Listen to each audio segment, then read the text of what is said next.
Boa tarde, pessoal. Sejam bem-vindos a mais um dia do nosso FormaMIB. Hoje eu estou aqui junto com a doutora Cíntia, que também é membro da Comissão de Formação da MIB, e nós vamos moderar uma sessão em que a gente vai discutir alguns temas aí com vocês relacionados a nefrointensivismo, tá? Então, hoje são temas relativamente básicos, que a gente quer sempre aprofundar o nível aí de um médico residente, de todos vocês que estão fazendo seus programas, e a gente vai discutir primeiro um pouquinho sobre fisiologia da filtração glomerular, e em seguida a abordagem inicial da IRA, tá? Então, antes da gente começar com os nossos palestrantes, eu vou abrir aqui o nosso Mentimeter, tá? Só um pouquinho. E vamos fazer nossas perguntinhas aí só para ver se todo mundo está esperto. Tá aqui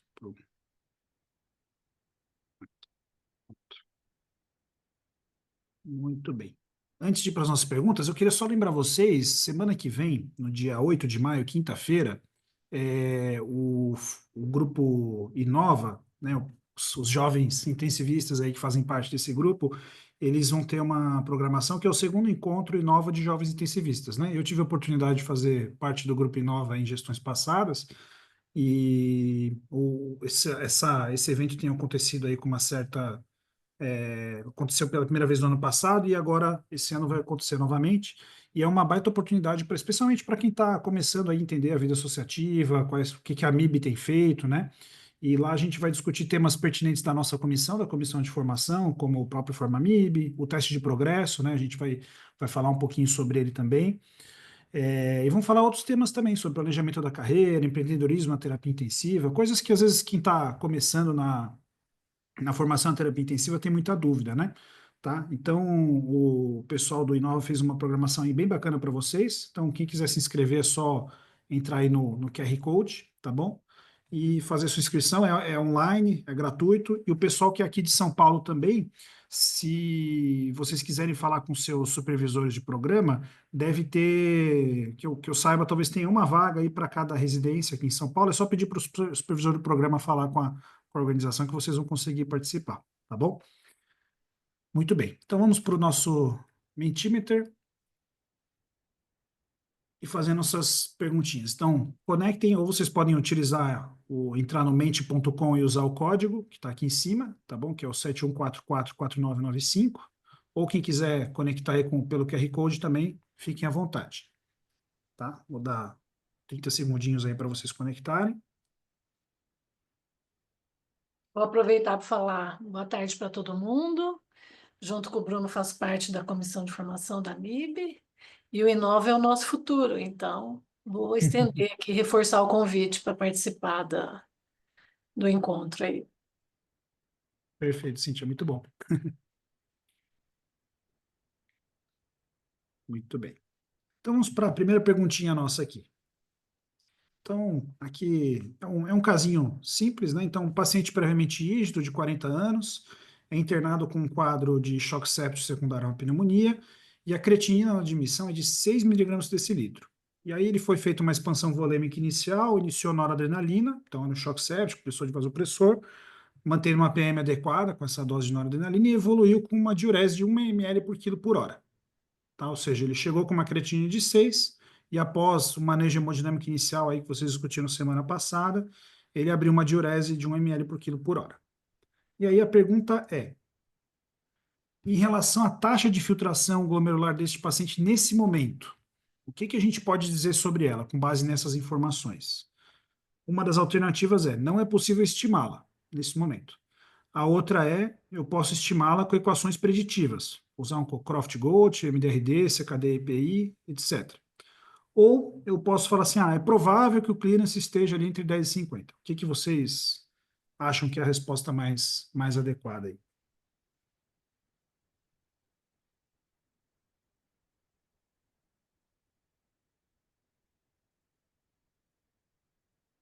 Tudo bem?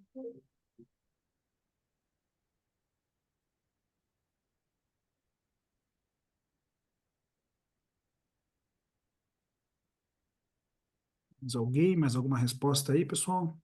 Ó, quem quiser responder, é só entrar no mente.com e usar o código 71444995. Muito bem. Eu acho que dá para ter já uma ideia geral, né, Cíntia, do que o Sim, pessoal está sim. Está pensando. Tá bom. estabilizando aí. É, muito bem. Vamos para a próxima e depois, ao final da aula do Dr. Pedro, a gente vai discutir um pouquinho mais sobre isso. Bom, então esse paciente, 3 dias após, tá, ele teve uma discreta melhora ali, a creatina dele melhorou inicialmente, porque ele abriu diurese e tal, mas 3 dias depois ele está anúrico, tá, ele evoluiu, não tem mais diurese, o anúrico aqui por a 24 horas, uma creatina de 4 e tem uma ureia de 250, com balanço hídrico acumulado de mais 5 litros desde a admissão, tá? E aí a pergunta aqui é, qual que é o significado clínico dessa relação ureia-creatinina? De 250 dividido por 4. O que que a gente pode interpretar a partir disso? Então, aqui vocês podem ranquear baseado no que vocês pensam, tá? Então, pode ser desidratação, pode ser síndrome urêmica, pode ser hipercatabolismo, desbalanço entre a demanda metabólica e a capacidade de filtração. Enfim, vamos ver o que que vocês acham aí. Vocês podem escolher mais de um e botar em ordem, ordenar qual item vocês acham mais adequado.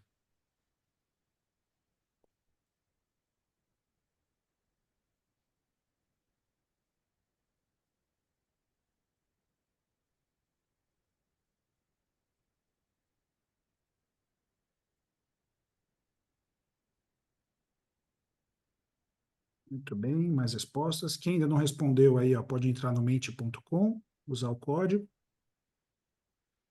Acho que a gente está chegando numa. Também está estabilizando aí as respostas. Sim.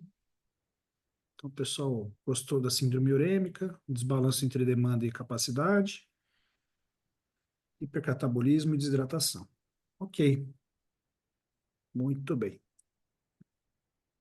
Vamos para mais uma perguntinha. Vamos guardar essa daqui. Vamos para a próxima. Essa vai ser sobre a próxima aula já, tá? é, Na avaliação de um paciente com uma ira inexplicada. Tá? Então, o paciente ele tem uma disfunção renal e você não tem uma causa muito clara para ela. Quais desses exames devem fazer parte da avaliação inicial? De novo, vocês podem ranquear, tá? E aqui é a avaliação inicial, tá bom? Não é uma avaliação completa. Tá? A pergunta é sobre qual seria a avaliação inicial.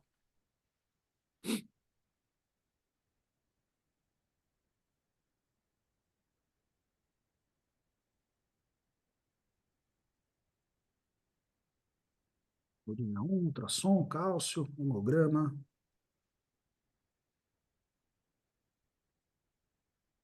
sódio urinário, de uma tomografia, autoanticorpos.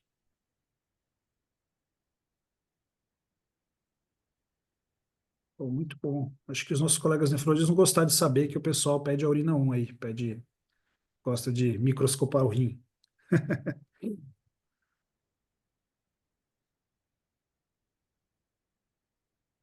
Tá, joia. Muito bem, tá bom. E aí, agora, última perguntinha antes de a gente ir para as aulas. Bom, é, uma vez que você tem um paciente com uma disfunção renal, uma ira instalada, quais avaliações a seguir devem fazer parte da avaliação das consequências da ira? Ali, a pergunta anterior tinha a ver com as causas, né?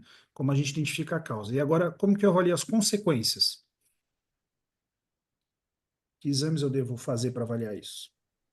De novo, é ranquear, então vocês podem botar em ordem de prioridade aí para vocês.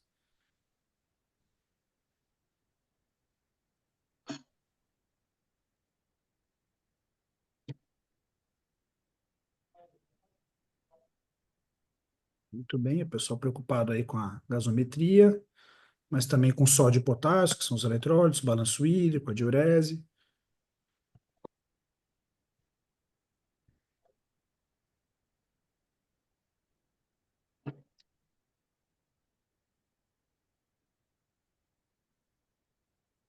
Muito bem. Muito bom, pessoal. Acho que a gente teve aí, deu para ter uma ideia geral. Eu espero que a gente possa, ao final da segunda aula, a gente discute um pouquinho mais sobre isso, tá? Bom, Vamos para as nossas apresentações. Pedro, deu certo aí? Deu, meu amigo, mas eu não consegui ligar no meu iPad, então ainda assim eu vou Tá pedir bom. para você projetar, Eu porque eu faço, eu cheguei projeto. agora, por favor. Pode, pode deixar. Bom, pessoal, então, agora para a nossa primeira apresentação, eu vou chamar o Dr. Pedro Túlio. Pedro é nosso colega intensivista, nefrologista também, atual presidente do Comitê de Nefrointensivismo, e ele vai apresentar para a gente uma aula sobre fisiologia da filtração glomerular. Vamos lá, eu vou deixar minha tela compartilhada aqui, tá bom, Lucas? Só para minha tela que vai ficar compartilhada. Deixa eu... Tá aqui, vocês conseguem ver?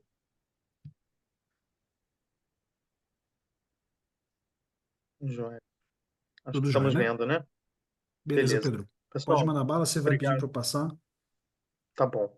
Primeiro, eu queria agradecer ao Comitê de Formação, doutora Cíntia, doutor Bruno e todos os demais, parabenizar por essa iniciativa que é sensacional, a Forma MIB, está sendo um prazer imenso, e principalmente do meu amigo Bruno, que eu já devo vários favores, vou dever mais um agora aqui, porque peguei um trânsito aqui no Rio, estava dentro do carro, achei que não ia conseguir chegar, cheguei, estou aqui na sala dos residentes do hospital que eu trabalho, mas não deu tempo de ligar meu computador no link, então estou no celular e o Bruno gentilmente vai passar os slides para mim.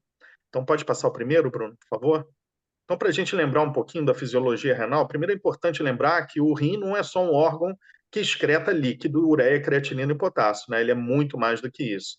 Ele é essencial para a conservação de nutrientes essenciais, então, como a gente vai ver, o rim filtra 120 litros de sangue por dia, então, se ele não conservasse alguns elementos, a gente teria perda de glicose, aminoácidos. Ele tem uma função hormonal, ele secreta a eritropoetina, ele participa da última fase de hidroxilação da vitamina D, ele regula o fluido extracelular através da manutenção de água e sal, ele regula o equilíbrio ácido-base através da reabsorção de base, excreção de ácido. Então, ele é muito mais do que meramente um órgão que vai produzir um xixizinho onde sai volume, ureia e creatinina. Pode passar, Bruno, por favor.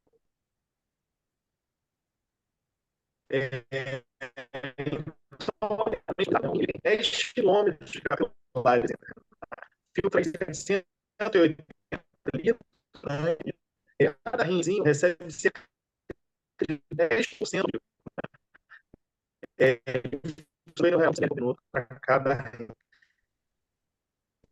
Se for uma razão, ml por minuto por tecido, ele está proporcionalmente mais receptor do corpo humano. 2,5 vezes mais que o cérebro e mais de 4 vezes mais do que o fígado. Pode passar? E essa é a anatomia macroscópica do rim, né? Então a gente vê que o rim ele tem dois compartimentos distintos, ele tem o córtex, que é essa camada mais externa, e a medula, que é a camada mais interna, né? A vascularização do córtex e da medula não é homogênea. O córtex recebe cerca de 80, 85% do fluxo sanguíneo renal, enquanto a medula recebe só 15 a 20%. E aí você tem o sistema urinário, né, composto dentro do rim das pirâmides, dos cálices e da pelve renal, que desemboca no ureter. Pode passar, Bruno? E quanto à anatomia microscópica, né, a gente tem aqui que o principal elemento é isso, né? A unidade funcionante do rim é o néfron, né? E o néfron é composto pelo glomérulo e pelo aparelho tubular, né? Então, o glomérulo nada mais é do que um enovelado de capilares revestido por células epiteliais, né? Onde o sangue passa, esse endotélio do glomérulo ele é semifenestrado, né? Então é onde vai ocorrer a filtração glomerular, que a gente vai pormenorizar um pouco mais à frente, e o resultado desse filtrado passa pelo aparelho tubular, onde ele é intensamente submetido à reabsorção e secreção, e passa por todos os componentes do túbulo, o túbulo proximal, a alça de Henle, seu segmento descendente, o túbulo convoluto distal, e pode passar, por favor, Bruno? E aí, especificamente o glomérulo, né, que comanda principalmente filtração glomerular, Como eu falei, um novelado de capilares, um endotélio semifenestrado. Ele tem uma arteríola aferente, que é por onde o sangue entra, e uma arteríola eferente, que é por onde o sangue sai. Alterações no tônus vascular da arteríola aferente ou eferente podem promover maior pressão hidrostática dentro do glomérulo. Então, se a gente tem uma vasoconstricção da arteríola eferente, a gente aumenta a pressão hidrostática intraglomerular porque está diminuindo a saída. Se a gente tem uma vasodilatação da arteríola aferente, a gente aumenta a pressão hidrostática por um mecanismo de aumentar o fluxo, aumentar a entrada. Tá? Então, esses são os dois principais componentes que vão regular a filtração glomerular. Existe, sim, uma influência da pressão oncótica, né? Então, a gente tem a pressão oncótica como uma força contrária à filtração glomerular, já que em situações de normalidade você tem mais proteína dentro do capilar do que na cápsula de Bowman, tá? Mas a pressão hidrostática é muito maior do que a pressão oncótica e é o principal determinante da filtração glomerular. Pode passar, por favor, Bruno? Esse é um artigo de revisão razoavelmente recente, né, que lida das fórmulas de cálculo da filtração glomerular e, no caso da doença renal crônica, que também é parte do que é abordado nessa revisão, fala da albuminúria, né? A albuminúria tem menor valor no cenário de injúria renal aguda, de terapia intensiva, mas ele fala da filtração glomerular, injúria renal aguda, fica aí como sugestão de complemento a essa aula, a leitura desse artigo. Pode passar? Então, por que a avaliação da taxa de filtração glomerular é essencial?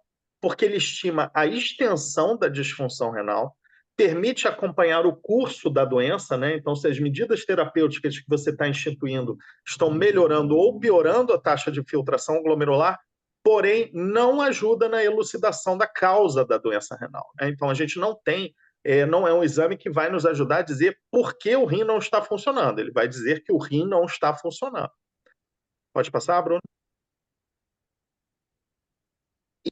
Por que é importante valorizar ele, principalmente, como a gente vai falar à frente, o nosso principal marcador, que é a creatinina, né? Esse é um estudo já mais antigo, mas que pegou 20 mil, estudo americano, 20 mil pacientes admitidos no hospital entre 98 e 99, e ele conseguiu mostrar que aumentos tão pequenos quanto 0,3 miligramas por decilitro na creatinina sérica impactavam em mortalidade, internação hospitalar e custo. É por esse número, as pessoas perguntam, não, por que esse 0,3 da classificação de Cadigo, né?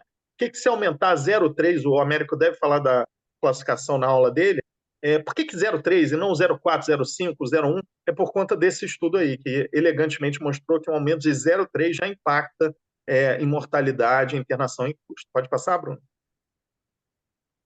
E aí, né, cada extrato levando ao aumento, né? Pode passar.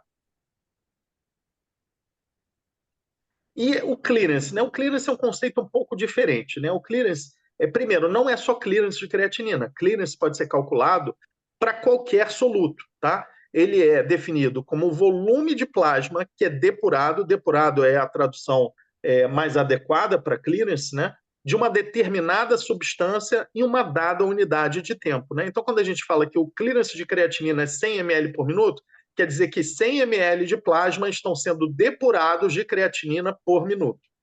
O cálculo do clearance é por essa fórmula aí. É a concentração urinária do soluto vezes o volume urinário divididos por sua concentração plasmática. A gente pode usar o clearance de uma substância como uma forma de calcular a filtração glomerular, desde que essa substância seja livremente filtrada. Então, a gente sabe que existe uma barreira de tamanho e uma barreira de carga para filtração glomerular, né? Então, compostos acima de 50, 60 kilodaltons não são filtrados em situações de normalidade e, habitualmente, como o endotélio vascular do glomérulo é revestido por cargas negativas, que são as glicosaminoglicanas, compostos aniônicos com carga negativa também tem alguma restrição à filtração.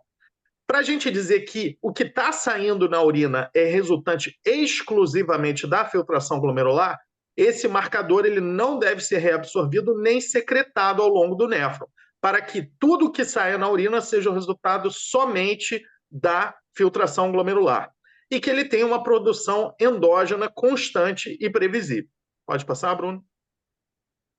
Então, ao longo dos anos, vários marcadores de filtração glomerular foram utilizados, né? O primeiro dele foi a inulina. A inulina é um polissacarídeo exógeno, ele tem um peso molecular de 5.000 Daltons, né? Então, quer dizer, não, abaixo da barreira de filtração do rim, ele não tem restrição à sua filtração, livremente filtrado, ele não é secretado nem reabsorvido ao longo do néfron, mas ele é pouco utilizado na prática clínica. E por quê que a inulina não pegou? Justamente pelo primeiro ponto ali, por ser exógena. O que quer dizer isso? O corpo não produz inulina. Então, se a gente fosse dosar a inulina nos nossos pacientes para utilizá-lo como marcador de filtração glomerular, a gente teria que injetar a inulina de todos os pacientes do CTI 1 a 2 horas antes e fazer várias coletas de sangue para fazer a equação de decaimento do soluto para poder chegar ao cálculo. Ele é perfeito por tudo menos isso. Então, ainda é utilizado laboratorialmente, né, em pesquisa, mas na prática clínica é inviável utilizar um composto desse. Pode passar? A ureia, né? A ureia foi uma das perguntas. Aí a ureia é uma escória nitrogenada, isso é importante lembrar. A ureia é toxina, tá? A creatinina é um marcador, mas a ureia é toxina. Ela é resultante do metabolismo proteico e da produção endógena. Tem um peso molecular super baixinho, de 60 Daltons, então é livremente filtrada, mas é reabsorvida e secretada ao longo do néfron. Está aí a fórmula da ureia, e isso daí é uma forma que as pessoas às vezes me perguntam o que é o tal do BOOM que os americanos usam. BOOM é Blood Urea Nitrogen, quer dizer, é quanto de nitrogênio tem na ureia. E a gente tem aí que a ureia é um átomo de carbono, um átomo de oxigênio, 2 átomos de nitrogênio e 4 átomos de hidrogênio. Então, o nitrogênio é 14, então 14 com 14 dá 28. Então, 28 dos 60 do peso, basicamente a metade, é composto de nitrogênio. Então, essencialmente a metade, é quase a metade. Tá? Então, se você diz que tem um boom de 30, a ureia está mais ou menos 60, você pode fazer por esse motivo. Pode passar, Bruno? E aí está como a ureia é intensamente absorvida e secretada ao longo do néfron. Tá? Então, já vou dar a resposta daquela pergunta que ele fez. Por esse motivo, como ela é muito reabsorvida ao longo do néfron, e essa reabsorção muitas vezes é mediada pelo sistema renina-angiotensina-aldosterona, um dos motivos que pode levar a uma desproporção entre a ureia e a creatinina é a desidratação, que aí você vai ter a ativação do sistema renina-angiotensina-aldosterona e vai aumentar a reabsorção tubular de ureia, isso vai levar a um aumento da ureia no sangue. Pode passar? A creatinina, né? A creatinina é o que a gente usa na prática clínica. Ela é um aminoácido derivado do metabolismo da creatina no músculo estriado, tem um peso molecular de 113 Daltons, então não tem um problema de filtração quanto ao tamanho, é livremente filtrada, não é metabolizada ao longo do néfron, porém, 10 a 40% da creatinina presente na urina não é resultante de filtração glomerular, e sim de secreção tubular. Pode passar, Bruno? Isso faz com que o quê?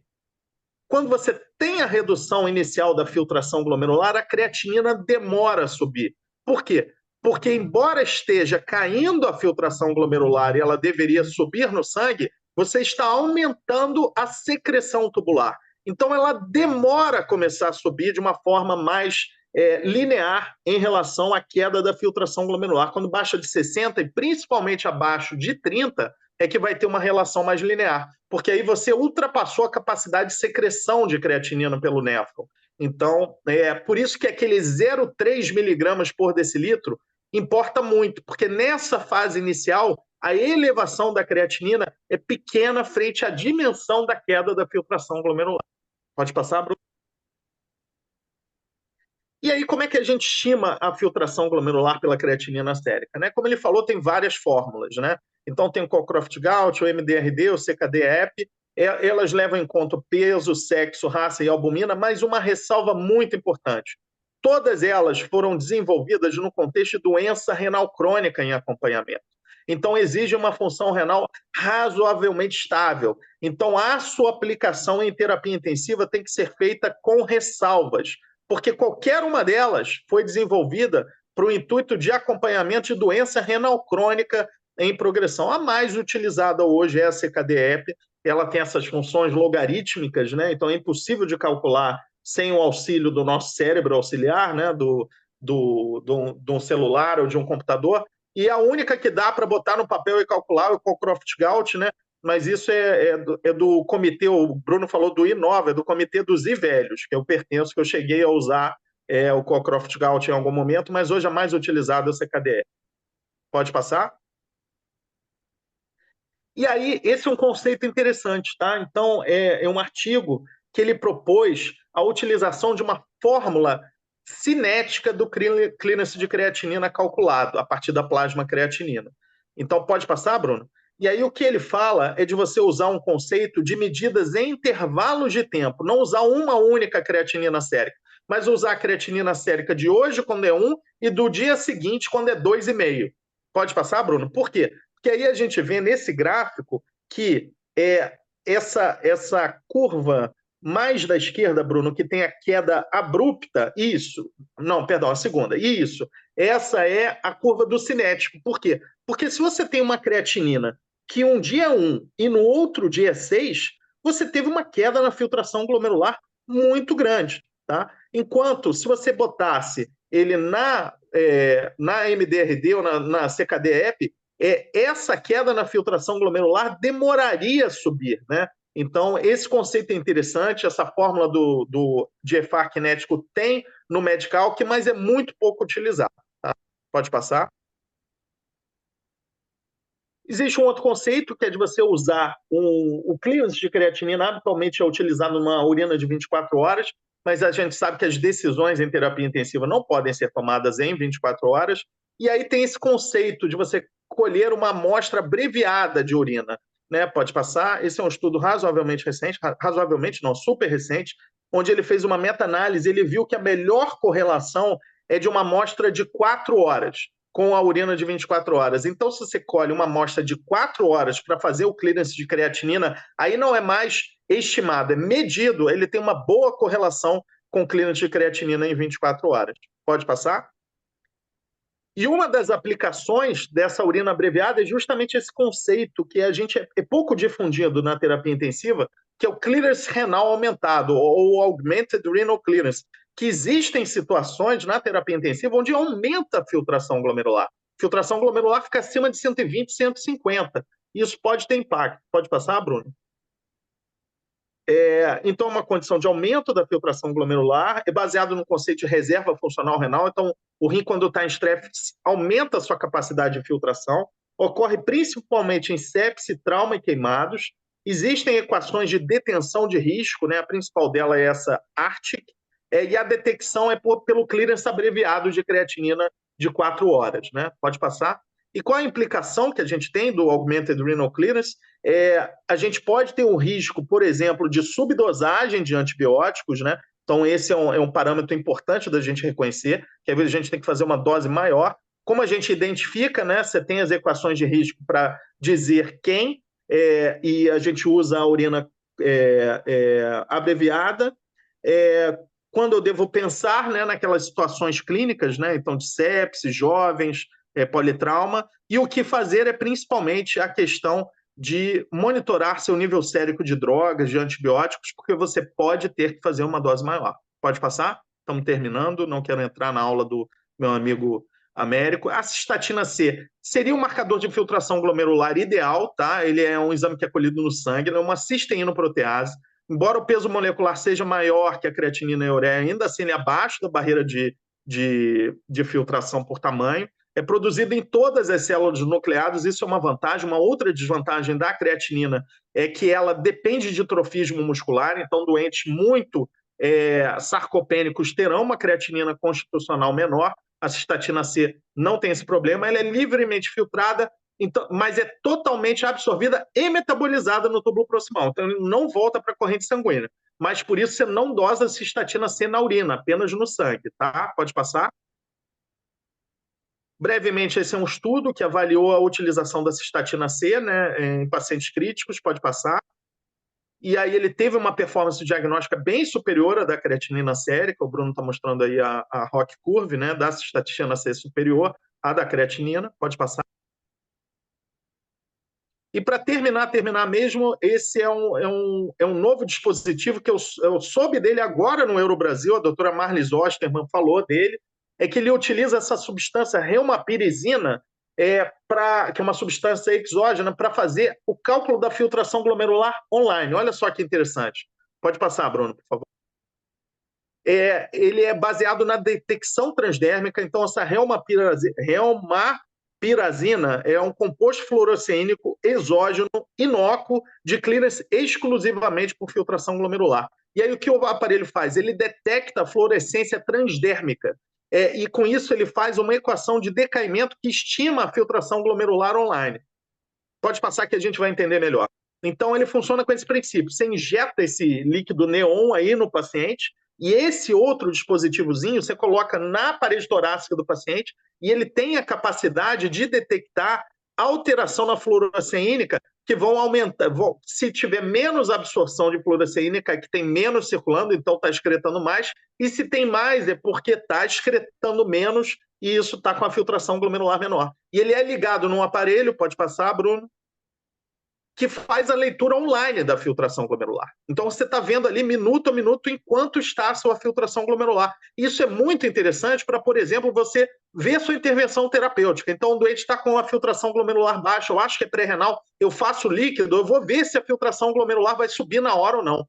Então, é super interessante, foi aprovado pelo FDA, não tenho notícia de quando isso deve chegar no Brasil, mas eu achei sensacional. O único inconveniente é que é exógeno, né? A gente vai ter que ficar injetando, mas no CTI a gente está mais ou menos acostumado a isso. Pode passar? Bom, terminei, queria agradecer, pedir desculpas ao meu amigo Américo, que entrei 3 minutos na aula dele. Aí estão meus contatos, meu e-mail e minhas redes sociais, basicamente é só o meu LinkedIn. Obrigado. Pedro, muito obrigado. Pedro, acho que a gente fechou sua câmera que estava com problema no, no áudio, mas agora tá ok. Você pode abrir aí, não? Beleza. Pedro, a gente tem um tempinho para perguntas ainda, antes de ir para o do Américo. Eu vou aproveitar e recuperar as perguntas que a gente fez lá no Mentimeter, tudo bem? Pode ser? E primeiro, assim, muito obrigado. Acho que você tocou bem nos pontos-chave aí que eu acho que é o que a gente queria que comentasse, tá? Antes, se a gente quiser comentar algo também, se tiver à vontade. Pessoal, Isso. se tiverem perguntas, vocês podem fazer aí. Deixa eu ver se alguém. Acho que no Q&A tem algumas perguntas aqui, tá? É, Acho que são só comentários. só comentários. A Karine pediu para Tá, falar mais sobre medidas de intervalo de tempo de creatinina e se a cistatina C é disponível na prática diária. bom.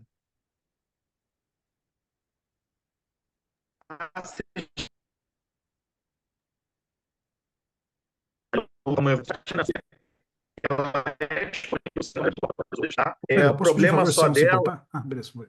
Agora tá ótimo. É só, eu acho que você tá com a conexão tá legal, mas você vai ter que ficar com a câmera fechada, porque sem ela tá indo super bem. Vocês estão me ouvindo, então? Tudo ok? Então, assim bem, tá ótimo. Cistatina C já é amplamente disponível em muitos laboratórios. O problema é que é um exame muito mais caro, né? Enquanto a creatinina custa aí R$ 2 a R$ 5, a cistatina C 250 a R$ 300. Ela ajuda em situações de dúvida, né? Então, se você tem um paciente que é sarcopênico, tem uma creatinina lá de 1, que você está pensando assim, não, 1 para esse paciente deve ser muito, cistatina C ajuda. Mas pelo custo, a gente não consegue usar ela rotineiramente em dosagem diária, né? Então, é pouco utilizado na prática clínica de terapia intensiva por conta do custo, principalmente, é o fator limitante. E a outra pergunta, doutor, era sobre a coleta abreviada, né? Isso. Não, sobre o tempo, eu acho a equação cinética. Como que é esse tempo ali? Não, você pode ter qualquer tempo, mas habitualmente é 24 e 48 horas. Você coloca duas medidas e aí você consegue fazer a equação cinética, mas pode ser feito também em 12 horas, 24 horas, e aí te dá uma noção melhor quando a creatinina está mudando agudamente. Tá, Porque a Cockcroft-Gault, MDRD, CKD-EP vai subestimar a gravidade da disfunção renal. perfeito. Ô Pedro, eu queria só reforçar esse conceito para todo mundo. Isso é algo que a gente faz muito nas UTIs.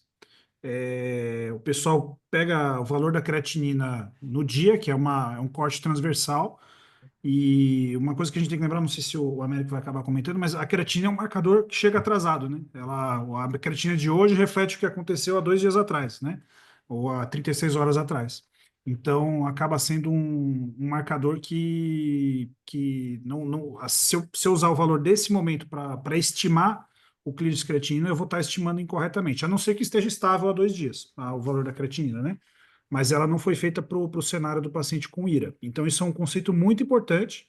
E a gente, quando for discutir mais sobre antibiótico terapia, etc., esse é um dos motivos pelos quais a gente não ajusta, por exemplo, a creatina está 5, eu vou ajustar para clearance menor que 10 de cara? Não.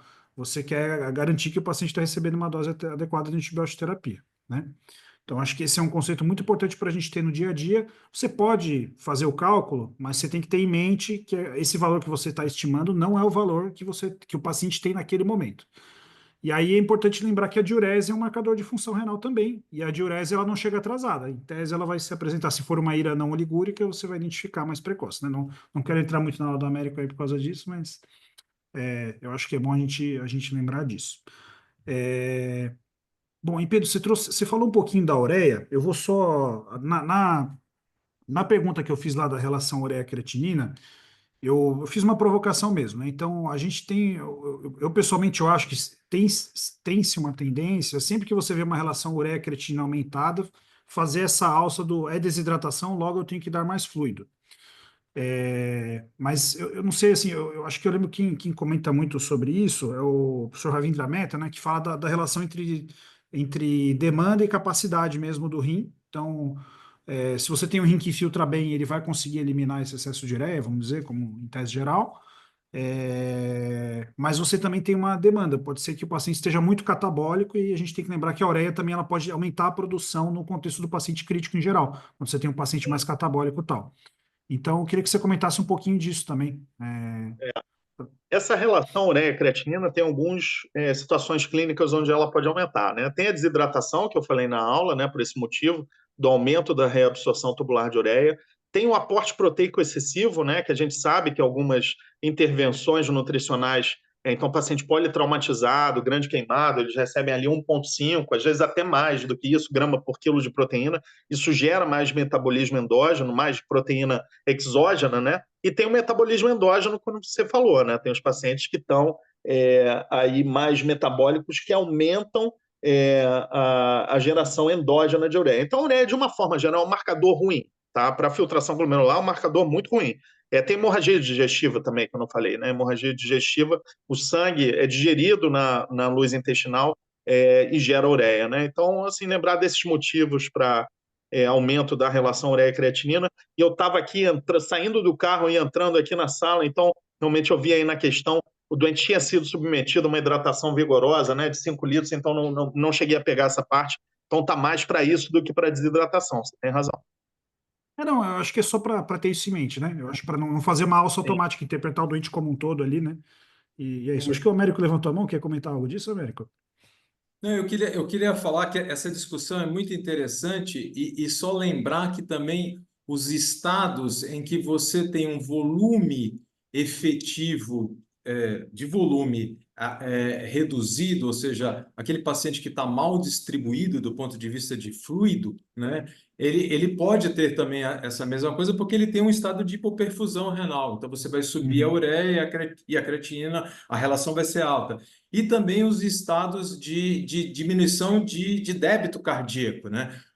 Os pacientes que têm uma diminuição do débito cardíaco vão apresentar esse mesmo problema, porque é mais ou menos igual que o raciocínio igual da desidratação, mas é por diminuição de perfusão. Então, choque cardiogênico, o paciente, o nefrótico, por exemplo, que tem um volume efetivo baixo, porque está tudo, transudou tudo, o hepatopata, que é mal distribuído, tudo a gente pode ter exatamente esse mesmo quadro. E aí a gente ficar ligado, que isso é muito importante que o Bruno falou, de dar volume para esse cara, e ele não precisa de volume. Na realidade, ele precisa de outras coisas, ele precisa ajustar outras coisas.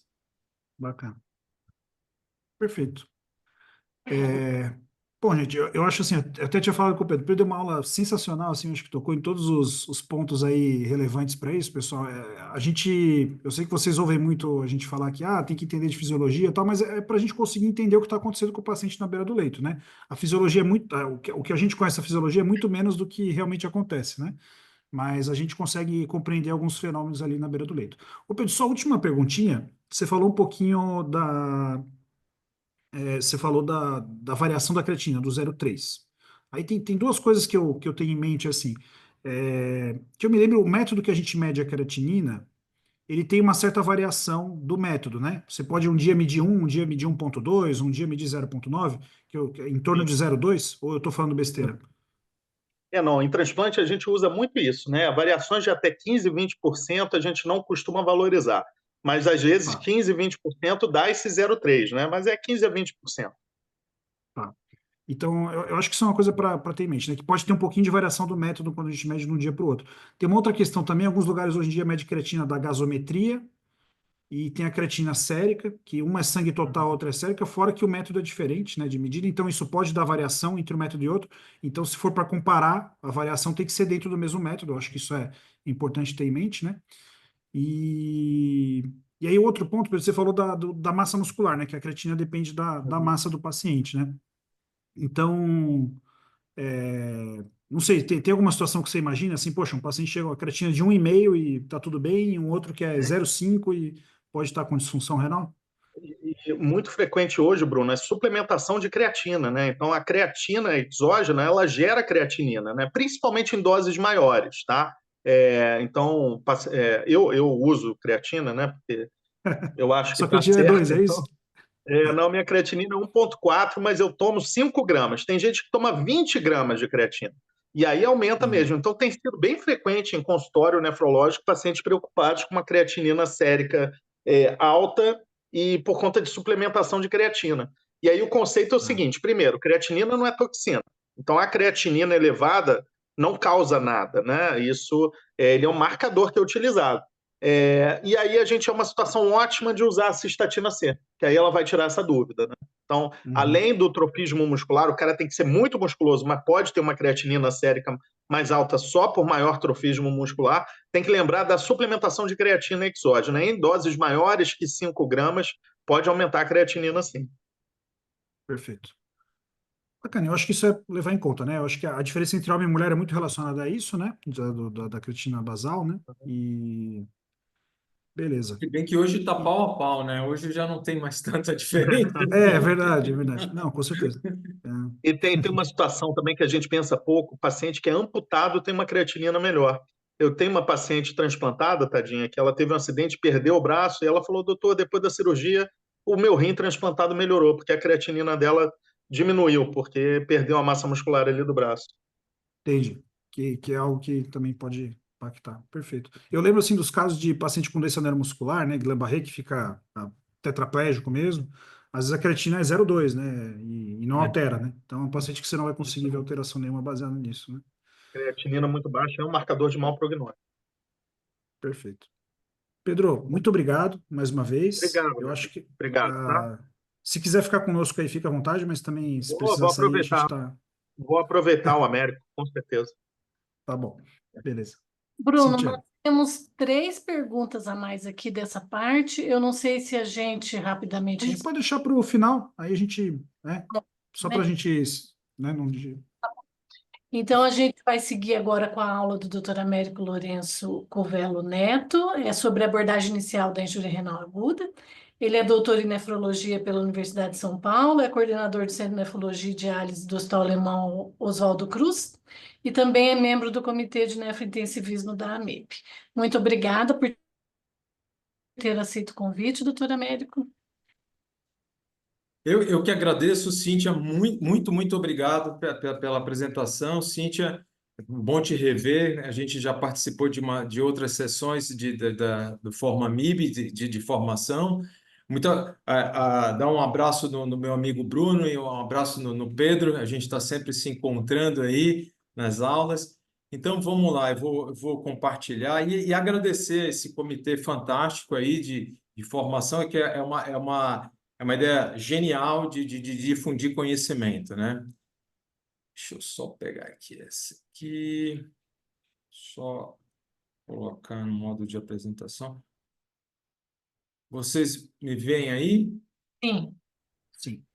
Então, o que, nos próximos minutos eu vou falar da abordagem inicial da injúria renal aguda, então da ênfase no paciente com injúria renal aguda, e não vou falar nada de diálise, né, porque vai ser tema de outras aulas, né? Então, a gente está falando de uma síndrome extremamente prevalente, né, nas internações hospitalares, que chega até 15%. Mas em terapia intensiva ela pode ser 50%, se sua terapia intensiva for de um hospital terciário de grande porte, isso pode ultrapassar 50%. Então, como a gente vê aqui nesse diagrama, a injúria renal aguda ela está permeando várias outras síndromes, sepsis, choque, cirurgia cardíaca, insuficiência cardíaca, drogas aumentou bastante, né? Antes com o advento de novas drogas nefrotóxicas ou que vão causar lesão renal, né? A própria doença renal crônica, nos seus estágios em que você pode ter uma piora da evolução uma injúria renal em cima de uma doença renal crônica, né? Glomerulonefrites, microangiopatia trombótica também relacionada a um quadro séptico. E aí, outras causas que vêm surgindo cada vez mais, né? Existe hoje uma subespecialidade, a onconefrologia, né, que vê pacientes com câncer e que vem se difundindo bem. Então, se você for ver, é um universo muito grande, muito rico e muito diverso. Então, eu fiz uma abordagem de passo a passo, como a ideia aqui é mostrar um raciocínio meio lógico, né, e de 8 passos para uma abordagem inicial do paciente com injúria renal aguda, né? Então, o próximo passo ele é muito mais simples de eu falar depois da aula do meu amigo Pedro, porque ele já tocou em vários conceitos muito importantes, né? E a ferramenta que a gente usa, né? Uma das ferramentas que a gente usa que é a creatinina. Então, esse primeiro passo é exatamente identificar, né, o grupo de paciente, né, de risco, como, por exemplo, os pacientes idosos, pacientes com volemia efetiva baixa e portadores de comorbidades, mas mais do que isso, também falar aquele paciente, a definição, né, para a gente falar a mesma língua, né, da injúria renal aguda, né? São os outros passos. Então, por definição, é a redução da função renal, mas é uma definição que vai causar uma série de retenção de ureia, de toxinas urêmicas, de desregulação do balanço hidroeletrolítico. É uma definição bonita, mas não diz nada e é de pouca aplicabilidade. Por isso, o CADIGO se reuniu, essa determinação é de 2012, provavelmente ela já é já tem mais de 10 anos, provavelmente já está em curso novos critérios aí, mas aqui está o aumento da creatinina de 0,3, e vocês entenderam na aula do Pedro muito bem por que é 0,3, porque faz diferença, isso dentro de 48 horas, tem um tempo aí, ou aumento de 50% na creatinina em 7 dias, ou a outra ferramenta que a gente usa, o volume urinário, que é fundamental. Infelizmente, muitas unidades de terapia intensiva, elas não veem o peso, né? Mas muitas têm, então é muito importante você ter o peso do paciente. Então, o nefrologista é um médico que ele não consegue, ele tem uma enorme dificuldade. Eu, por exemplo, tenho uma enorme dificuldade de raciocinar se eu não tiver o peso do paciente, né? O peso é fundamental e, obviamente, num determinado tempo, né?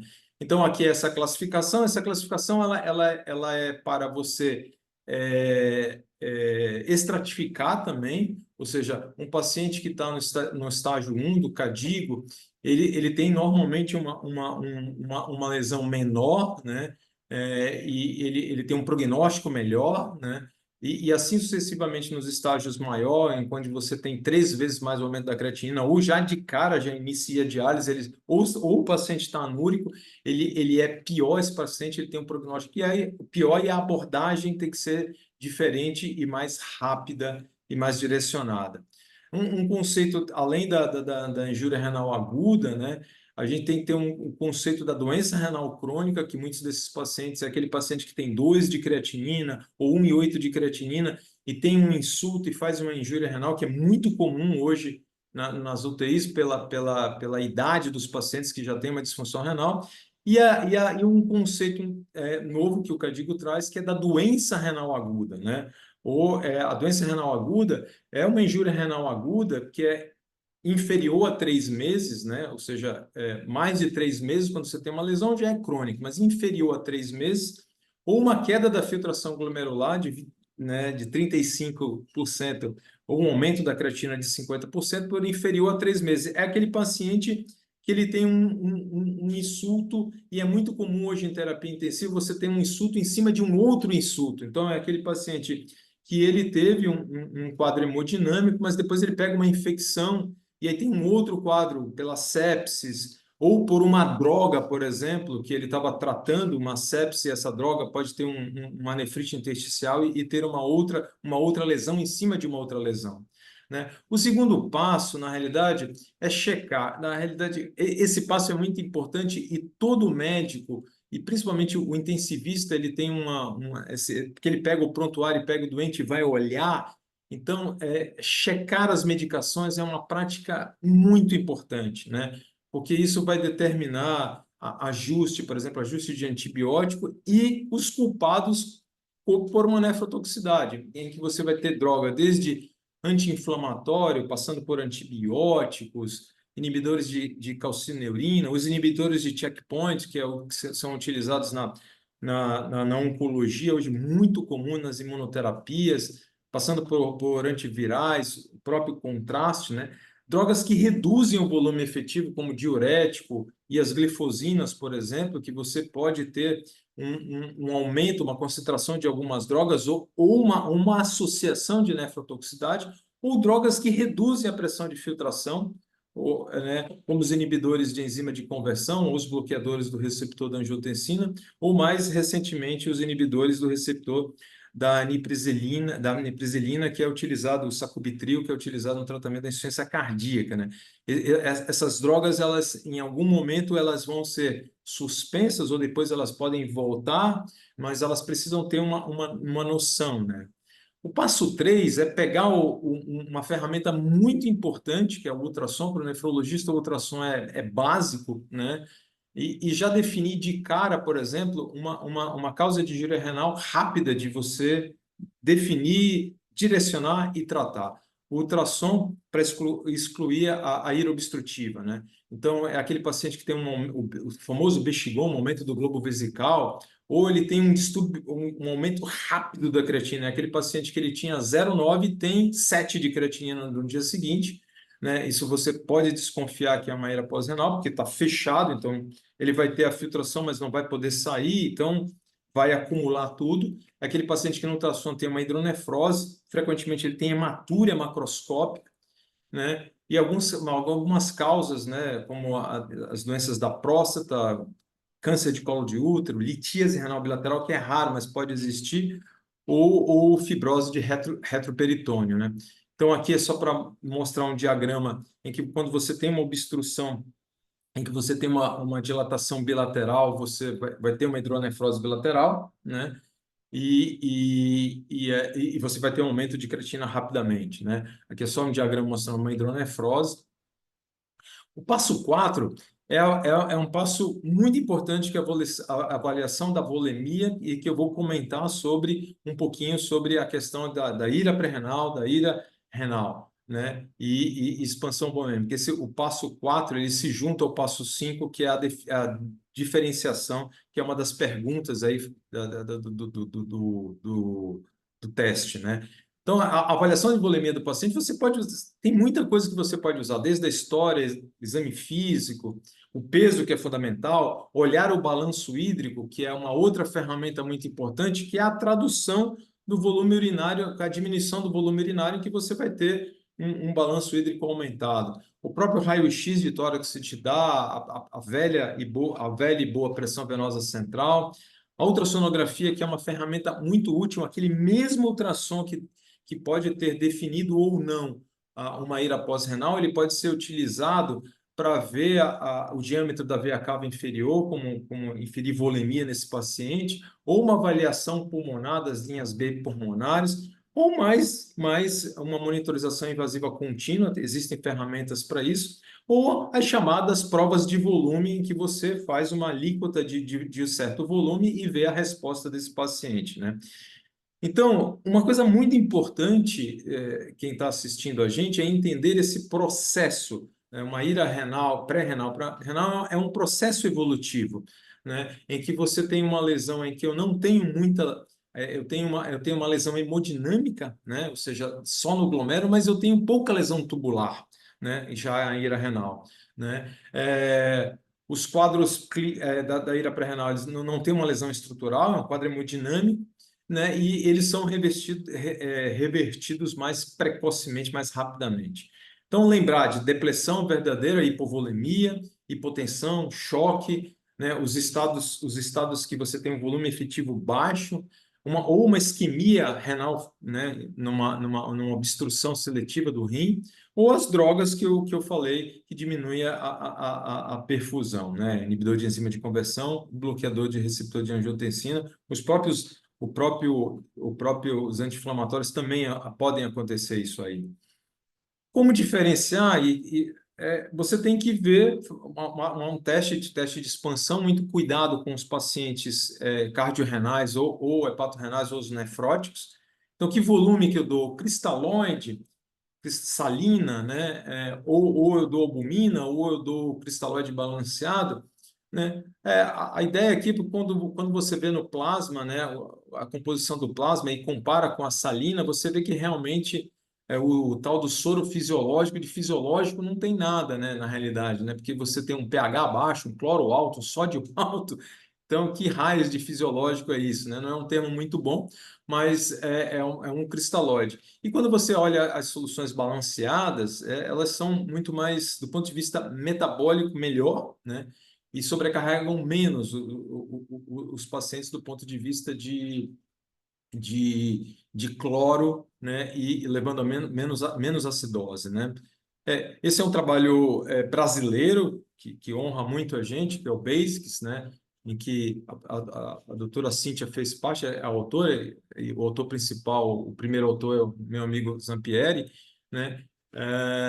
E ele viu o desfecho depois de uma expansão, né, de fluido, comparando solução salina, né, com solução balanceada, né? Mortalidade de 90 dias e injúria renal aguda, que é exatamente aquilo que estava mostrando lá.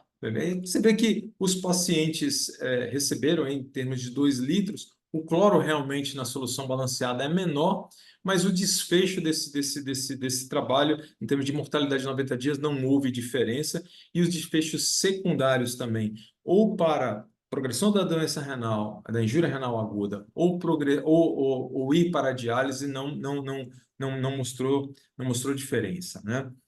Esse é um outro trabalho pequeno, né, em transplantado, que um medo, às vezes, de dar solução balanceada, como Ringer lactato ou plasma light, é que eles têm potássio. E se esses pacientes não vão induzir hipercalemia nesse paciente. Então, ele comparou salina com plasma light, né? Que é um cristalóide balanceado, e viu que a incidência de hipercalemia nos pacientes com soro fisiológico é maior, né? Ele teve que dialisar mais paciente, né? E mais acidose, mais hipercloремia com a solução salina do que com plasma light. Por quê? Porque vai dar mais acidose, você vai ter mais hipercalemia e frequentemente você tem que dialisar. Então, você não tem que ter medo de dar. É óbvio que se o teu paciente não urinar e você tiver um volume maior, você vai aumentar um pouco o potássio desses pacientes, né? Então, na renal, né, você tem ou isquemia renal ou uma sepse, né? Você vai um quadro mais de uma lesão tubular, as drogas e as causas propriamente renais, como as glomerulonefrites, vasculites, microangiopatia trombótica, a nefrite intersticial, que tem bastante doença ateroembólica por embolia de colesterol, e a própria rejeição celular aguda ou mediada por anticorpo não deixa, nos pacientes transplantados de rim, não deixa de ser uma causa renal. A nefrite intersticial é uma causa muito comum hoje em ira hospitalar, e os principais aí são os antibióticos, principalmente os beta-lactâmicos e as quinolonas, mas os inibidores da bomba de prótons também são bastante frequentes. Aqui é uma lâmina de um paciente, todos esses pontinhos aqui são células infiltrando esse tecido renal, e aqui essas células eosinofílicas clarinhas são eosinófilos agredindo uma parede de um túbulo e uma parede de um vaso aqui no maior aumento. Né? Como diferenciar? A urina tipo 1 já dá muita notícia, é um exame simples, como o Bruno falou lá no coisa, é importante você ter uma urina 1, né? Porque esse aqui é um sedimento sujo que a gente chama de várias células, né, tubulares, né, permeando aqui, é um cilindro, né, grosso que a gente chama, assim, com células descamativas.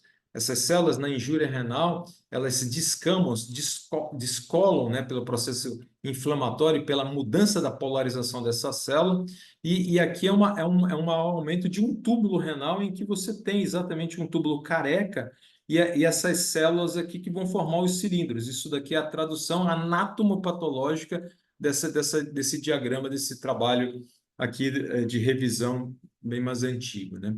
Aqui são as hemácias, onde a gente vai ver, são as hemácias dismórficas, que pode ser uma causa de glomerulopatia. E aqui um cilindro hemático, mostrando que é uma causa glomerular de uma injúria renal. Como diferenciar pré-renal e renal? Existe a questão de usar o sódio urinário, a fração de excreção de sódio, a relação, quanto maior a relação, ela induz a pré-renal, né? A osmolaridade traduz para você ter uma pré-renal, quanto a relação é menor renal, porque você já tem uma lesão instalada.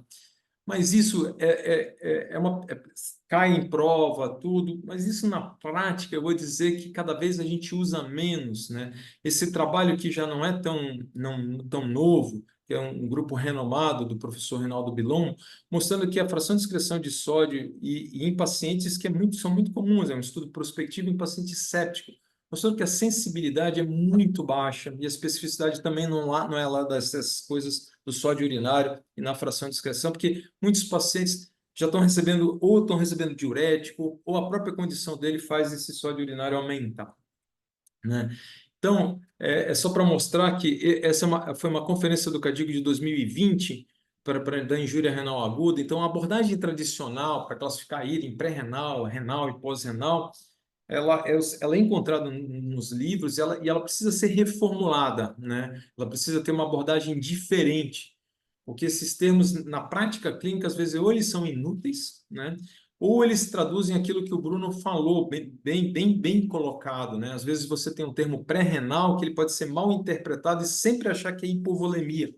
E esse paciente, você vai seco e dar volume para ele, e aí vai ter uma administração indiscriminada de volume, e tem que eu vou mostrar para vocês, isso daí isso vai ter um preço para esse paciente. Então, seria muito mais interessante você classificar a ira numa abordagem de função glomerular, né? E que seria a pré-renal, e uma lesão já tubular, que seria renal, ou as duas associadas, quando você tem uma lesão progressiva e em que você tem ambos os componentes comprometidos. No paciente hipervolêmico, tudo funciona mal, o cérebro funciona mal, o pulmão encharca, você não consegue absorver seus nutrientes na nutrição, há uma congestão hepática, no próprio rim também, a hipervolemia, há uma diminuição de perfusão renal. Então, ficar com o balanço hídrico aumentado, que é a tradução de não urinar ou receber um excesso de volume, vai causar esse grande problema. E aí é uma ferramenta muito boa para você diferenciar, que é o teste de estresse do furosemida, que eu sou fã número 1, porque ele é um teste simples, né? Que é dar furosemida nessa dosagem em 1 miligrama, 1 miligrama por quilo. Se o paciente não usa furosemida, se ele já usar furosemida, aumenta 50% da dose, e tu fazes isso endovenoso e tu vais passar visita, e daqui a 2 horas tu volta e vê se o paciente urinou. Se ele urinou, dá para você esperar um pouco, pensar um pouco, avaliar esse paciente nas causas. Se ele não urinar, pense de uma outra forma. A abordagem ela tem que ser diferente, mais rápida. Talvez indicar uma diálise para esse paciente. Eu nem vou usar o termo precoce, porque eu sou meio contrário a isso. Eu acho que a diálise tem que ser indicada no tempo certo, né? Mas o teste de estresse ele é muito útil. E esse trabalho do Challa mostrou exatamente isso, que ele compara. Vejam que eu falei muito pouco dos biomarcadores, né, porque eles não são uma realidade na prática clínica, como que as pessoas elas têm que ser mais real. O teste de estresse da furosemida, ele teve uma área sobre a curva muito melhor do que qualquer biomarcador para progressão da doença renal e para dizer se o paciente ia para diálise também, né? Então, é um teste muito fácil, na beira do leito, útil e rápido, né? O sexto passo, já para o final da aula, é avaliar a necessidade da investigação específica, né? Então, são exames mais específicos para o nefrologista, por exemplo, como indicar uma biópsia renal ou uma angiografia armada para definir obstrução de artéria renal, ou uma cintilografia com galho, por exemplo, que é um exame específico para se você não conseguir fazer uma biópsia para definir uma nefrite intersticial, a captação do galho naquele eosinófilo lá, celular, você pode ter uma nefrite intersticial.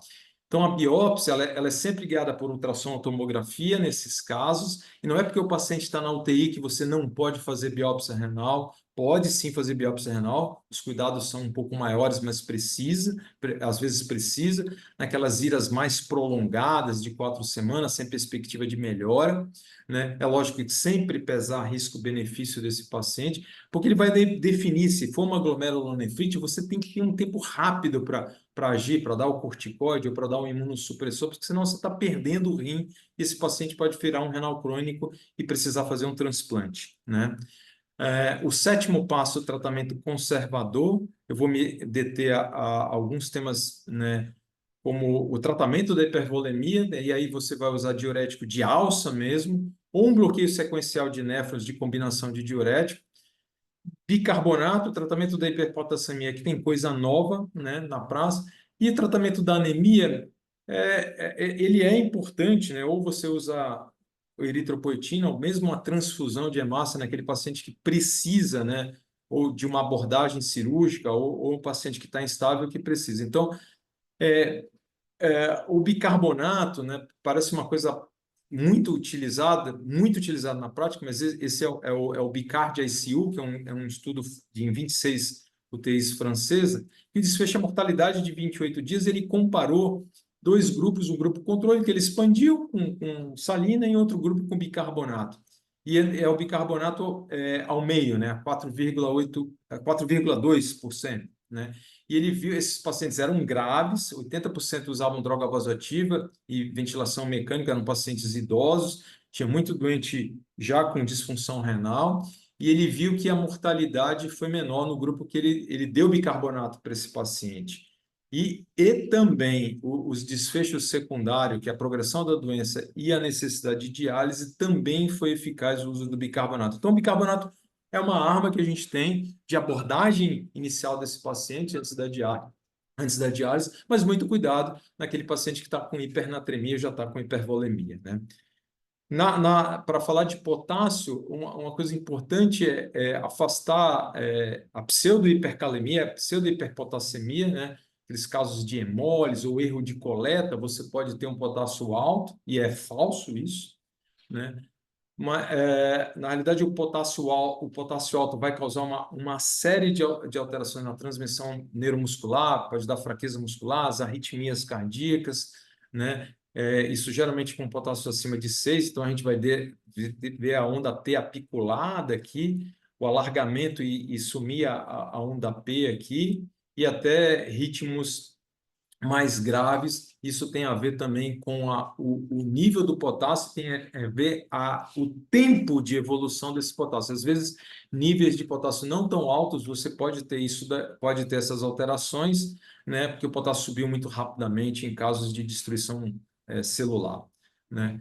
no tratamento da hipercalemia, a ideia inicial é dar os sais de cálcio, mas também usar insulina ou glicoinsulina, o próprio bicarbonato, para fazer shift, para botar para dentro da célula o potássio, né? Os próprios diuréticos, se o paciente urinar. A diálise, apesar de ser eficaz, ela não é a ideia inicial, no tratamento inicial, porque leva tempo para você agir, né? Para você preparar, passar um catéter, uma hemodiálise, por exemplo, passar um catéter para dialisar nunca é uma resposta boa. Na realidade, a resposta, se o paciente está com arritmia, é estabilizar a membrana, né? Mas a diálise tem um outro problema de você dialisar e tem um efeito rebote depois esse potássio subir de novo, né? Que é um outro problema. Aqui é um estudo multicêntrico. O mais utilizado é a solução de glicosulina, o cálcio também é bastante utilizado, as resinas de troca e os antagonistas beta, porque eles botam potássio para dentro da célula também é utilizado, bicarbonato, diálise menos e o diurético menos ainda, porque o doente precisa estar urinando, né? Se ele não estiver urinando, não adianta dar diurético. Mas essa é uma droga nova, é o ciclosilicato de zircônio sódico, o nome comercial chama Lokelma. Ele é uma classe nova, ele não é uma resina de troca, ele é um ligante de potássio, né? Então, é uma droga que é por via oral, então ela pode ser dada até na emergência, por exemplo. Tanto eu como o Pedro, a gente tem uma experiência muito boa de uso dessa droga, ela é bastante segura, né? Ela é estável e ela pode ser utilizada na hipercalemia na fase de correção, que são 2 sachês de 5 gramas, que pode ser dada 3 vezes ao dia, por 24, 48 horas, até 24, 48 horas, e a forma e a dose de manutenção, que é 5 gramas, né, para o paciente. O paciente de diálise ele pode ser utilizada uma dose só no dia que ele não faz diálise, para controlar o potássio desses pacientes. Ela é uma droga interessante porque ela age rapidamente, ou seja, ela baixa o potássio, ela começa a agir em 1 hora, mas muitos pacientes já têm uma baixa do potássio, olha, vejam só, com 8 horas. Então, ela pode ser utilizada na emergência, ela é super segura também no longo prazo. E para finalizar a aula, avaliação da necessidade de terapia renal substitutiva, essas são as indicações, tem as indicações absolutas, né? Como hipercalemia, acidose refratária, hipervolemia que eu não consigo resolver, mas tem as indicações relativas naquele paciente que você não vê perspectiva dele melhorar, apesar dele não ter ainda ele não tem um potássio tão alto, não tem uma acidose metabólica, mas ele não está melhorando. Um excesso de soluto, como por exemplo a síndrome lisotumoral, né? Ou até mesmo os pacientes que estão muito hipervolêmicos, ou seja, hoje você dialisa muito para esse paciente porque ele está com balanço positivo do que mesmo por uremia, né? E sempre pensar que quando você indica uma diálise, você tem que pensar que ela também tem um risco, né? E os fatores da realidade local, escolha do método e análise de custo, eles devem ser bem avaliados. Obrigado, pessoal, e eu estou à disposição para as perguntas. Acho que cumpri aí pelo menos uns 30 minutos. Perfeito, amigo. Muito obrigada. Estou disponível aí para... Vamos ver Cíntia, se tem alguma perguntinha aí, ou se o Bruno ou a Cíntia quiser já tem algumas esquentar aqui que os até eram de motores. antes. O Thiago até ele tinha comentado sobre o Inigal. Acho que você comentou já, mas acho que vale a pena aí repetir. O Enigal é um biomarcador, né, que é urinário. Ele tem uma, assim, ele não pegou, que não pegou, né? Ele tem, existem alguns ensaios urinários que para a gente para dosar, mas é um marcador que não pegou. Porque ele é o contrário da creatinina, ele é muito precoce. Então você pode às vezes ter um paciente que está com alteração do Enigal e ele nem vai, ele não prediz gravidade do caso, só daquela injúria. E a maioria dos trabalhos são pacientes muito dentro da caixinha, que eu chamo, né? Por exemplo, cirurgia cardíaca, que você é mais controlado. Então, por exemplo, para paciente com sepse, o ensaio não foi muito bom, foi uma variabilidade muito grande, então ele não foi utilizado. Américo, eu acho que teve uma época que veio o conceito de angina renal. Eu acho que tinha a ver com isso, né? De alterar o biomarcador, mas não alterar a função, né? É, E aí eu acho que não pegou porque no fim não muda muito a conduta que a gente vai agir em cima, né? é Não sei, verdade, pelo menos Bruno. Até eles criaram um score, né, de angina renal. Tinha mais ou menos um score, mas ele não pegou por conta disso, né? Porque ele via muita coisa, muita alteração precoce, mas o desfecho não tinha correlação. E aí não foi para frente isso daí. Mas foi interessante para você ver fatores de risco, né, dos pacientes, né? Hoje a gente também tem uma noção daquele paciente que você, puta, esse cara vai piorar. Então, é um olhar interessante, mas o desfecho foi ruim, realmente, você tem toda a razão. Perfeito. Bom, essa foi a pergunta do Thiago. Pessoal, se tiverem perguntas, fiquem à vontade aí. O Jorge fez uma pergunta, eu acho que tem. Eu pessoalmente, eu gosto de. Quando eu tenho paciente com lesão renal, eu gosto de pensar assim: eu tenho que pensar o que causou a lesão para evitar a progressão, né?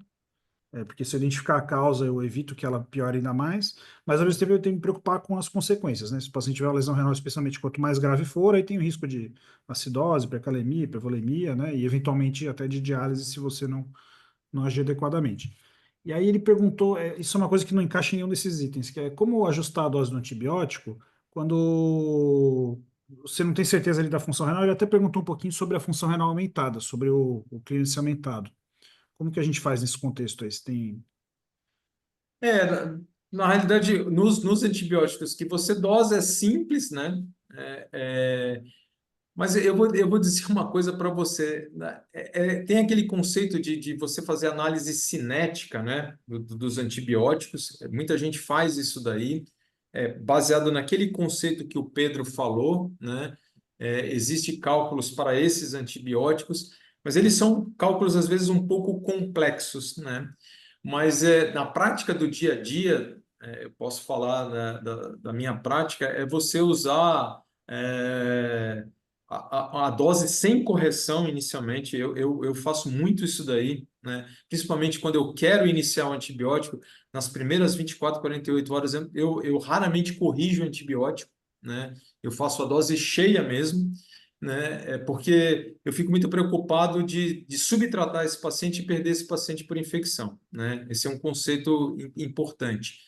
E depois a gente vai ter que ver para que lado esse doente vai, né? Se aí você pode até usar um clearance estimado às vezes, mas sempre com aquele olhar que o Pedro falou, não é para esse tipo de doente, mas para você ter uma noção e trabalhar com um clearance intermediário e fazer uma correção depois das 48 horas. E aí tem que ver se esse teu doente também não foi para diálise, né? Porque também depende do método, tu vai ter que, às vezes, até dar uma dose extra, né, para esse paciente, né? Então, essa questão é uma questão que ela ainda não está totalmente sedimentada, e eu acho que eu já assisti várias aulas sobre isso, porque ela tem muita variável, né? Variável do doente, variável do método, variável da evolução, né? E tem muita gente que faz, às vezes, antibióticos contínuos, né? Versus antibiótico em dose, que é uma outra variável também. Então, ela é uma pergunta realmente difícil que depender do serviço e da realidade local também, né? Eu acho que E a é uma dúvida. literatura desse tema ela é ruim, né, Américo? Porque, como você falou, tudo eles falam, não, checar o nível sérico do remédio, checar o nível sérico do remédio. E a gente não tem muita disponibilidade disso, né? A gente dosa vanco, a gente dosa aminoglicosídeo, em alguns serviços dosa, mas sai 3, 4 dias depois. Então, assim, não é a nossa realidade, né? Como você falou. Uhum. É verdade. Não, perfeito. Mas tem uma outra pergunta aqui do Jorge, eu acho que essa também é bacana. Ele pergunta assim: como é que eu faço com a classificação da IRA? Eu reclassifico ela diariamente ou modifico essa classificação após melhora da função renal? O segmento, a ideia, essa parte de segmento era mais aquela ideia da uma outra classificação que deu origem ao Cadigal, que é o Rifle, né? Que era uma classificação que você via, baseado também na creatinina, no volume urinário, né? e dá uma ideia também fisiopatológica, né? Ou seja, mas a ideia é você definir esse paciente para você e ver em que extrato ele está de gravidade, mas você pode, né? Não é um erro, não. Inclusive, o SOFA também você pode fazer sequencialmente, né? A creatinina para você ir avaliando esse teu doente para que lado que ele vai.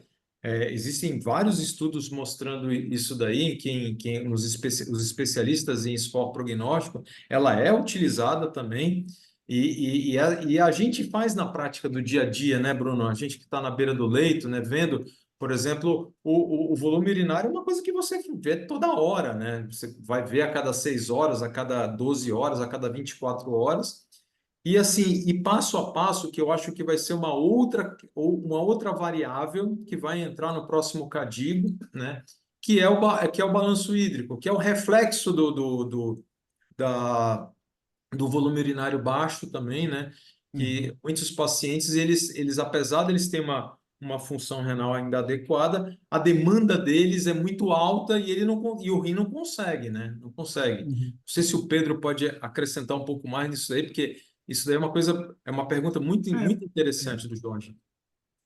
Eu acho que as classificações todas, né, desde o RIFO, elas se mostraram prognósticas, né? Então o doente que tem CADIGO 1 tem um prognóstico um pouco melhor que o 2 e o 3, mas quanto a intervenções terapêuticas, isso não se provou, né? Então, desenho de alguns estudos recentes de diálise precoce, né, como a KIC, o START-AKI, ele se baseou em, não, o doente está em CADIGO 3, eu vou começar a dialisar. E isso não provou benefício, né? Então, eu acho que é uma classificação que te ajuda, como você falou, saber em que momento o paciente está.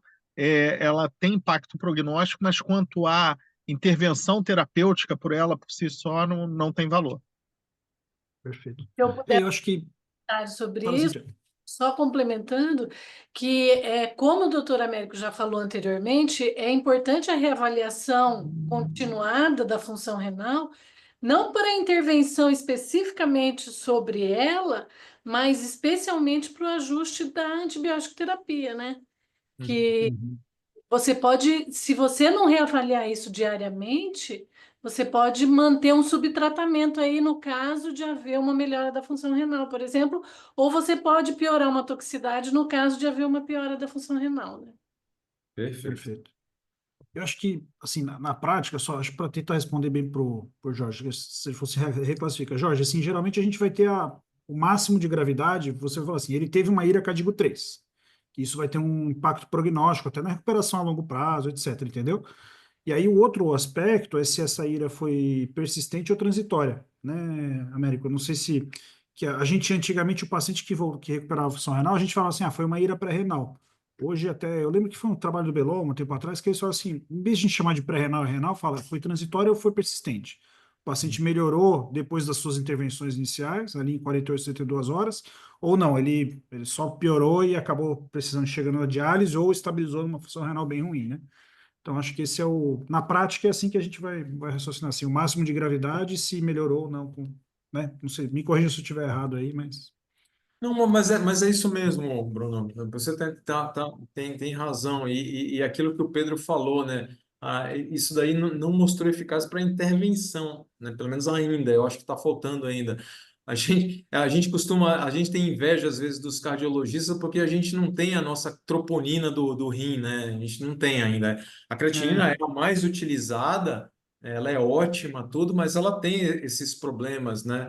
Porque demora muito, porque tem aquela questão da secreção tubular, né? Ela demora muito a uhum, subir porque ainda está secretando e ele está perdendo função, mas ele não sobe porque ele está secretando ainda, porque ele não traduz. E uma outra questão muito importante que é muito vista nas UTIs é o paciente com balanço hídrico positivo, que é o trabalho da doutora Etienne, né, brasileira, que mora lá em San Diego, que mostrou que os pacientes que têm um balanço muito positivo, eles diluem a creatinina. Então, aquela creatinina, não só a questão que o Pedro Túlio bem comentou da perda de massa muscular, que é muito comum nas UTIs, mas esse paciente que está com balanço muito positivo, isso pode influenciar a dosagem da creatinina de 10% até 30% no resultado. E 30% da creatina já é o 0,3 que vai fazer a diferença da classificação do cardíaco. Então, naquele paciente que está muito hipervolêmico, com balanço positivo, isso faz diferença também. Entendi. Às vezes eu vejo essa observação assim, a pessoa. Aliás, eu não vejo mais, graças a Deus. Mas pode ser que as pessoas vejam. Ah, a pessoa deu 5 litros de volume de um dia para o outro, aí a creatina saiu de 3,5 para 3,2. Isso pode ser esse efeito adicional, né, Américo? Essa redução discreta de creatinina quando dá uma administração de fluido muito grande, né? Não, é que você é do Inova, né? Mas eu sou do Não, eu já IVEB. vi isso, mas eu não tenho visto E mais muito, não. eu vou te falar, eu vivi o Emmanuel Rivers, né? No começo dos 2000, que a gente. Eu era da UTI da Nefro e o Marcelo Parque me chamava para dialisar paciente que ele tinha dado 12 litros de volume. Hoje em dia eles Porque podem era fazer. moda, era tudo baseado naquilo lá, e eu vivi isso daí, e era um crime você dar diurético por causa daquele trabalho do Ravindra Mehta, então todo mundo ficava encharcado. Hoje realmente a gente não vê mais, né? Eu não sei qual que é a experiência do Pedro, mas eu vivi isso daí. Nossa, impressionante, porque eu falava para o Marcelo, cara, eu não consigo tirar líquido com a mesma velocidade que você dá líquido. Eu acho que o Rivers ele foi muito mal interpretado, né? Ele salvou muita vida, mas assim as pessoas ficavam dosando saturação venosa central 72 horas depois e tacando o líquido para dentro, ainda se estivesse baixo, né? Então foi uma época que a gente viu os doentes serem encharcados mesmo, é isso aí. Porque na realidade é aquela questão de você não estabelecer o Rivers, o Emmanuel Rivers, ele tinha metas, né? O problema é que ninguém seguia a meta dele e ia fazendo 6 horas, 12 horas, 48 horas, às vezes uma semana eu vi isso daí. Então, infelizmente, ele foi mal interpretado, mas foi uma fase que passou. Agora a gente está numa outra Nossa. fase, a gente está secando mais os doentes mesmo. Falando nisso, né, tem mais duas perguntas, tá? Só para a gente Beleza. finalizar aí. Uma delas, o Thiago perguntou assim: você falou do bloqueio sequencial de néfrons. Quando fazer e como fazer? Quando que você sugere que. O bloqueio sequencial de néfros assim, é que você vai ter que, como o Pedro mostrou na fisiologia, quando você usa o diurético de alça, é que o diurético, a furosemida, que é utilizada, mais comum, mas você pode dar hidroclorotiazida também, mas aí a gente não tem formulação endovenosa, né? Então aí tem a questão de absorção, uma dose mais alta via sonda para esse paciente, em que você vai bloquear porque toda vez que você bloqueia um segmento do néfro, você hipertrofia a função de um outro, né? Na questão da reabsorção de água e sal. Isso é muito comum, né? Então, o bloqueio ele é feito, né, sequencial de usar um outro diurético, ou se o paciente permitir, por exemplo, usar uma espronolactona, que você vai bloquear mais adiante ainda, né, se o paciente não tem hipercalemia, ou seja, bloquear. Isso é que vem muito do paciente mais estável, de ambulatório que a gente faz, por exemplo, nefrótico a gente faz isso, insuficiência cardíaca a gente faz isso, mas na UTI a gente faz menos, mas é uma chance que você dá antes de você dar uma chance para o doente para. Não é que você vai retardar a diálise, mas se ele urinar e você puder evitar e segurar e entender o que está acontecendo, é melhor. A Perfeito. ideia é essa. Não, eu acho que a gente pode, inclusive, fazer uma aula só sobre diurético, aí a gente pode comentar, né? Porque também tem os trabalhos com acetazolamida, né? Com Na a ciência cetozolamida, eu cardíaca esqueci isso aí, também. já vi lá no Agora, Proximal eu queria, também. queria fazer uma intervenção sobre a cetazolamida. É um estudo de C, que o sentido é fazer um bloqueio proximal, né? Então, você Uhum. tem o proximal, a cetazolamida, alça de Henle, o diurético, o Lasix, perdão, o convoluto, o hidroclorotiazida e o coletor, o aldactone. Só que proximal, você tem os glicosúricos, que tem todos os outros benefícios. E nesse estudo, os doentes não usavam SGLT2. Então, assim, tem que ter um estudo aí com SGLT2 que tem além da capacidade diurética, os outros benefícios, né? E não dá Uhum. a acidose metabólica, que a cetazolamida pode dar, né? Eu ficaria com um pouco mais de receio no paciente que estivesse em jejum prolongado por conta da cetoacidose euglicêmica, mas eu acho que se tiver que escolher um diurético proximal, são os inibidores da SGLT2, não a cetazolamida. Legal. Pedro, eu já vou encomendar essa aula aí, a gente vai deixar para um momento mais para frente aí para discutir isso um pouquinho mais. E aí, uma última Maravilha. pergunta aqui é sobre como fazer o bicarbonato, que não tem o nome aqui do participante, mas é um assunto muito controverso, acaba que fico na dúvida sobre o melhor uso. Qual que é a sua dica aí, Américo, para isso?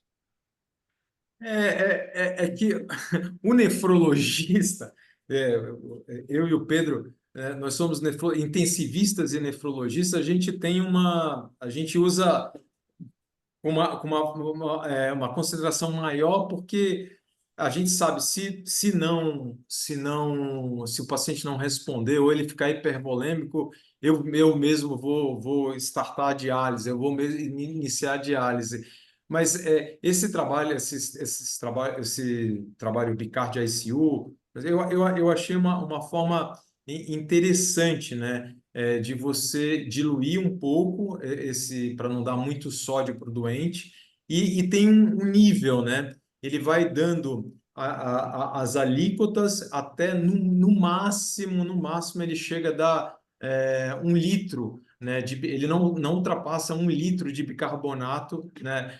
Para dar para esse paciente nas 24 horas, né? Ou Que era o seja, bicarbonato ao meio, né, Américo? E aí é, seria é o equivalente a bicarbonato ao 500 meio. ml de O bicarbonato ao 8,4%. meio, é Ah, 4,2% que eles usam, né? Francês tem muito essa questão de não dar muito volume para o doente. Eles realmente são bem econômicos, né? uhum. Então, que eu não usava isso daí. Depois eu comecei a incorporar um pouco naquele paciente que eu não tenho um recurso de fazer diálise rapidamente, mas para nós a gente usa, eu usava puro mesmo, 1 a 2 ml por quilo de a 8,4% em alíquotas, mas também eu não ultrapasso 600 ml, a não ser Uhum. em estágios catastróficos de acidose muito importante, mas eu realmente não uso volumes maiores, né? Até mesmo por causa da hipernatremia e da hipervolemia. Perfeito. Eu acho que esse é o recado, né, com o bicarbonato. E você fala, Américo, quem trabalha com vocês, tranquilo, né? Mas eu acho que muitas vezes a gente não tem, enfim, não tem o nefrologista disponível 24 horas, passa a visita uma vez por dia, tudo. O intensivista tem que se apropriar disso. E a gente acho que um momento posterior, quando a gente for falar, discutir um pouquinho mais de momento de iniciar a diálise, né? Acho que a grande decisão é assim, dá para eu postergar um pouquinho e esperar se o paciente vai melhorar ou não, né? Um pouco é isso. Às vezes você vai dar o bicarbonato, você vai ter feito suas intervenções hemodinâmicas lá, fez expansão volêmica, vasopressor, etc. E 12, 24 horas depois o paciente volta a urinar e melhora a função renal. E aí você popou a diálise nesse contexto, né? Mas você não vai ficar 3 dias dando 500 ml de bicarbonato, porque daí vai ficar com sódio 160, entendeu? Então, aí você vai ter que acabar.